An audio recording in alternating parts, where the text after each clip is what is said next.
What lies beneath the 2.3 million solid stone blocks that make up this grandest of ancient monuments, and what inspired the ancient Egyptians to build these giant structures in the first place? Well, put on your pith helmet and light up your torch as we dive into the history and the mystery of the Egyptian pyramids. While certainly the most famous, the pyramids of Giza are not the only pyramids in Egypt, nor even the first or last to be built.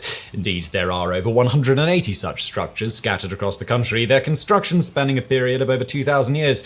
Pyramid building in Egypt is thought to have originated in the 27th century BCE during the Old Kingdom period. Prior to this period, kings were buried in low rectangular mud brick structures known as mastabas. The above-ground mastaba structure was typically solid, featuring only a small nook or chapel in one wall where offerings to the deceased could be made. The occupant himself was entombed in a burial chamber sunk below the mastaba, along with additional chambers containing food, furniture, and other items needed for a journey to the afterlife. Even after the pharaohs switched to building pyramids and later rock-cut tombs, mastabas continued to be used by lower-ranking government officials and private citizens for more than 1,000 years. The first Egyptian pyramid, the stepped pyramid at Saqqara, was built around 2650 BCE for the 3rd dynasty pharaoh Djoser, who ruled from 2668 to 2649 BCE. Originally built as a mastaba, the tomb was successfully expanded by stacking smaller mastabas atop one another, creating a 6-tiered structure 58 meters tall. Traditionally attributed to the great architect and polymath Imhotep, the stepped pyramid was a milestone in architecture, being the earliest known structure of this scale to be built entirely out of stone. Inevitably, the experimental nature of this building material resulted in several architectural oddities throughout the pyramid and its surrounding temple complex. For example, in previous Egyptian temples, columns were made of bundled tree trunks. When Imhotep attempted to recreate these structures in stone, he conservatively anchored them to the walls to ensure that they would not topple over. As with the earlier mastabas, the stepped pyramid itself is a solid structure, with the burial chambers and other rooms dug into the bedrock below. The underground complex is among the most extensive of any pyramid, totaling nearly 6 kilometers of tunnels, galleries, and shafts. It's also among the most lavishly decorated, with multiple carved reliefs of the pharaoh participating in various festivals and other activities, and galleries lined in blue-green glazed tiles meant to emulate rolled-up reed mats. Among the spaces in the complex are the king's burial chamber containing his stone sarcophagus, ancillary chambers for royal family members, and storerooms for grave goods, all built as vertical shafts sealed with massive stone caps to thwart grave robbers. Yet despite this, like all pyramids, the stepped pyramid was extensively looted in antiquity, leaving almost none of the original grave goods for archaeologists to study. It's not known exactly why Djoser and Imhotep decided to break with tradition and build such a radically innovative structure. Some Egyptologists believe that the expansion of the stepped pyramid was intended to make the structure visible from the nearby ancient Egyptian capital of Memphis, projecting Djoser's power and his divine status to his subjects. Others, however, ascribe more spiritual significance to the pyramid shape. According to the pyramid texts, a series of funerary texts carved inside the pyramids from the 5th to 7th dynasties, the ancient Egyptians believed that the spirit of the deceased pharaoh ascended to the afterlife on a gigantic staircase, suggesting that the stepped pyramid was designed as a literal representation of this stairway to heaven.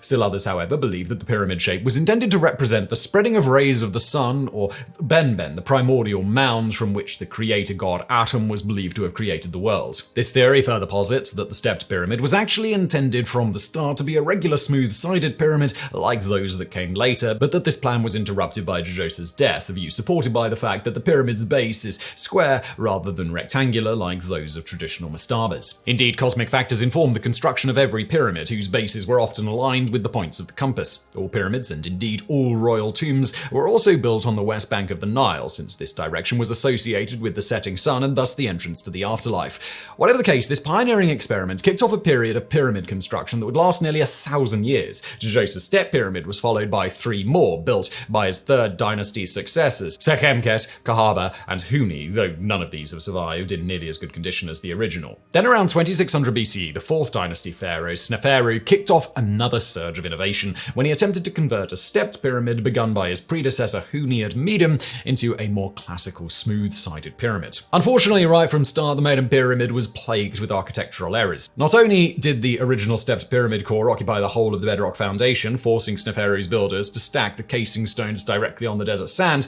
but the tops of the steps were not horizontal and had been polished smooth. The result was a catastrophic failure in which the casing stones slid off the core during construction, causing the project to be abandoned. So, whoopsie-doo. little. Undeterred, Sneferu tried again, starting another pyramid near Djoser, but once again, the project ran into problems. The structure, which was started at a 54-degree angle, soon began to show signs of instability. Thus, halfway through construction, the angle was reduced to 43 degrees, giving the structure its nickname of the Bent Pyramid. Yet despite its crooked appearance, the Bent Pyramid is unique in that the majority of its smooth Tura limestone casing remains intact, giving us an idea of what later pyramids might have looked like in their prime. With 2 failures, but a wealth of practical experience under their belts, Sneferu's builders tried once more and, proving that third time really is the charm, finally succeeded. The Red Pyramid of Djoser, named after the red granite used to construct its core, was the first successful smooth-sided pyramid in Egypt and would be the blueprint for future constructions. Now, at long last, we come to the most famous Egyptian pyramid of them all, the Great Pyramid of Giza, built by Sneferu's son Khufu around 2570 BCE. In addition to being the largest pyramid ever constructed, the Great Pyramid is unique in another major way. Whereas all previous and subsequent pyramids feature burial chambers and tunnels built at or below ground level, the Great Pyramid is the only one in which the majority of these spaces are located within the main structure itself. While the Great Pyramid does possess a subterranean chamber, or pit, located 27 meters below ground level, it was never finished. This chamber features a cramped horizontal tunnel extending 16 meters south before terminating in a dead end. There's also a small vertical hole called Pering's Shaft, some 30 meters deep. The latter was progressively excavated by 19th century Egyptologists Giovanni Caviglia, Henry Salt, Richard Weiss, and John Pering in an unsuccessful attempt to locate the water-filled chamber described by ancient Greek historian Herodotus. It is not known why the subterranean chamber was abandoned, with some Egyptologists like Ludwig Borchardt suggesting that the pyramid plans were altered partway through construction to place Khufu's burial chamber higher up in the structure. The subterranean chamber is accessed via the 100-meter-long descending passageway, which emerges 17 feet above ground level on the pyramid's north face. Curiously, this entrance is not centered, but lies 8 meters east of the pyramid's center line, a feature likely intended to fool grave robbers. The ceiling of the main entrance is framed by a distinctive set of chevron-shaped stone blocks, which distribute the structure's weight and prevent the tunnel from collapsing. Today, however, tourists typically enter the Great Pyramid via the so-called Robbers Tunnel, which begins 7 meters above ground level and runs horizontally for 27 meters until it intersects the descending passageway. This tunnel is traditionally attributed to the Abbasid Caliph Abu al-Rashid, better known as al-Mamun, who supposedly excavated it in the year 820 CE. According to this story, al-Mamun, or possibly his father Harun al-Rashid, the caliph immortalized in 1001 Nights, broke through the pyramid's sealed inner corridors and burial chambers only to find them empty, with not a scrap of treasure or even the mummified body of Khufu to be found. Since this time, al-Mamun's shocking discovery has provoked furious archaeological speculation. If the Great Pyramid never held Khufu's body or grave goods, then what was it built for? However, in recent years, this account has been called into question. For one thing, the supposed date of the excavation does not line up with contemporary records of al-Mamun's rule, which revealed that he spent the year 820 in the caliphate's capital of Baghdad. Indeed, al-Mamun only ever visited Cairo once, 12 years later in 832. Furthermore, nearly all known accounts of the excavation date from several centuries after the supposed events and contain implausibly fantastical details. But perhaps the greatest strike against al-Mamun's story is the fact that by the time of his reign, tunneling into the Great Pyramid would have been unnecessary. Though the entrance to the pyramid was originally concealed by limestone casing stones, by the early Middle Ages, these stones had all been stripped off and used as building materials in Cairo.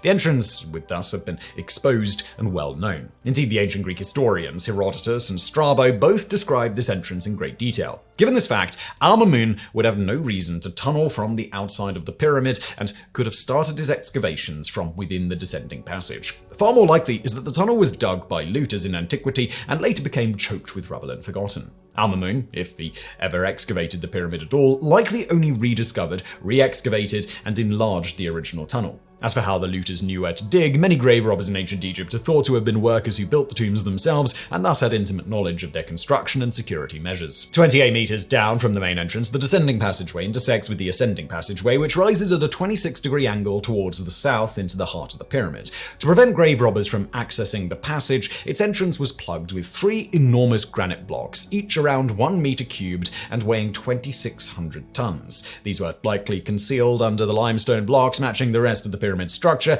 leaving no evidence of the ascending passageway's existence. Unable to dig through these much harder stones, the creators of the Robbers' Tunnel instead bypassed them entirely, digging a short tunnel up into the ascending passageway. 39 meters long, the ascending passageway is as short and as narrow as the descending passageway, forcing visitors to hunch over as they climb.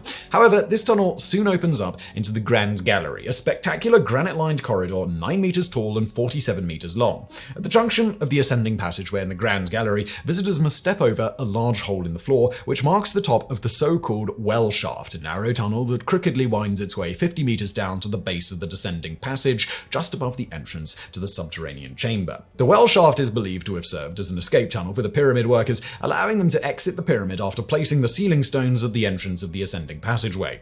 Directly south of the ceiling stones, a horizontal corridor leads into the so-called Queen's Chamber, a 5 by 11 by 6 meter granite-lined room located nearly in the middle of the pyramid and capped by a chevron-shaped stone slab roof. The chamber is so named because archaeologists originally assumed that it was a burial chamber for one of Khufu's wives. However, aside from a small niche in the east wall, the chamber is bare, with no sarcophagus or other funerary paraphernalia. The niche, originally only a meter deep, was significantly deepened by treasure hunters looking for additional hidden chambers. Following the grand gallery upward, we arrive at the antechamber, the last line of defense for the king's burial chamber. This space originally held 3 half-meter thick granite portcullis stones, which were raised into a space in the ceiling during construction and lowered using ropes to seal off the room. However, the ceiling space was not then filled in, allowing grave robbers to climb over and bypass the portcullis stones and tunnel through the softer limestone into the king's chamber.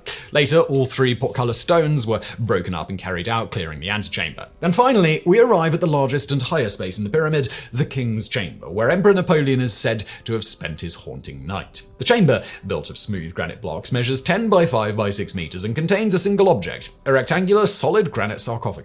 When the King's Chamber was first entered in the early Middle Ages, the sarcophagus was found already broken open and emptied of all its contents. In common with the rest of the pyramid, the walls of the chamber are bare and unadorned. Indeed, funerary inscriptions would not become common in royal tombs until the 5th dynasty, 100 years later.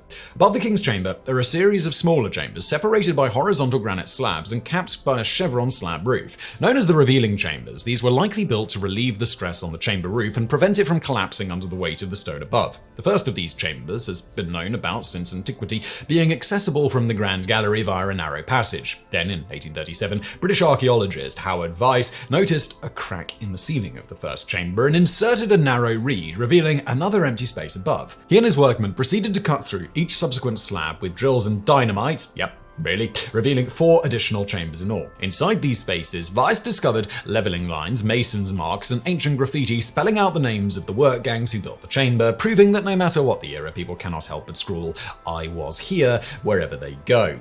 Another curious feature of the Great Pyramid is a system of 4 narrow shafts which rise at 45-degree angles from the north and south walls of the King and Queen's chambers, extending all the way to the pyramid's outer walls. While the shafts in the King's chamber have long been known, those in the Queen's chamber were discovered in 1872 by British engineer Wayneman Dixon, who, suspecting their existence, dug through the walls of the chamber to find them. Unlike the King's chamber shafts, however, the Queen's chamber shafts connected neither to the Queen's chamber itself nor to the outside of the pyramid and appeared to be crudely carved and unfinished. One of these shafts also yielded some of the very few objects directly associated with the pyramid's construction: a sphere of hard diorite stone, thought to be a hammer or polishing tool, a bronze hook of unknown purpose, and a piece of cedarwood. Initially, archaeologists assumed that these structures were used for ventilation during construction and dubbed them air shafts, a name that persists to this day. However, the fact that both ends of the shafts were blocked by stone plugs casts doubt on this theory, and today it's generally believed that these structures served a spiritual function, allowing the pharaoh's spirit to travel between the burial chamber and the land of the dead. This theory is supported by the fact that at the time of the pyramid's construction, these shafts would have pointed toward the stars Alpha Draconis, Beta Ursa Minoris, and Sirius, and the constellation Orion, all of which the ancient Egyptians associated with the afterlife. In recent years, archaeologists have attempted to explore the air shafts using various remote-controlled robots. The first of these, dubbed Upuat-2, was built by German engineer Rudolf Gantenbrink for the German Archaeological Institute, which conducted 3 expeditions between 1992 and 1993. The robot found the Queen's Chamber southern shaft blocked by a stone block with a pair of bronze handles, preventing further exploration, while an attempted exploration of the northern shaft was abandoned due to the risk of the robot getting stuck in the roughly carved tunnel. The next robot to explore the tunnels was the National Geographic Society's Pyramid rover, which was designed by the company iRobot. Yes, the creators of the Roomba robot vacuum, same people. It was equipped with a drill and a fiber optic camera that could be inserted through the resulting hole. In September 2002, Pyramid rover succeeded in climbing into the Queen's Chamber northern shaft and drilling through the limestone plug at the end, behind which it discovered another stone block, 19 centimeters away. Not only was the robot unable to penetrate further into the shaft, but its camera was only able to look directly ahead, preventing a thorough exploration of this small chamber. This limitation was overcome by the University of Leeds' Djedi project, whose robot was equipped with with a flexible camera that could be twisted to peer around corners. In 2011, this robot inserted its camera through the hole drilled by the Pyramid rover and discovered painted hieroglyphics spelling out the number 121, the length of the shaft in cubits, the standard ancient Egyptian unit of measurement. The robot also revealed that the outside surfaces of the stone plugs are polished smooth, further supporting the theory that the shaft served a spiritual rather than utilitarian purpose. But while this network of chambers, passages, and shafts is the most extensive of any Egyptian pyramid, there may be more waiting to be discovered. After all, these spaces make up a mere 1/7400th of the Great Pyramid's total volume. In 2015, a team of international researchers launched the Scan Pyramids project in order to find any hitherto unknown chambers within the Great Pyramids. To avoid damaging the ancient monument, the Scan Pyramids team used a non-invasive technique called muon radiography, which makes use of subatomic particles called muons, which are constantly streaming down from outer space. Areas of solid stone absorb more muons than hollow voids, meaning that by placing the particle detectors beneath the pyramid, the team was able to map its internal structure.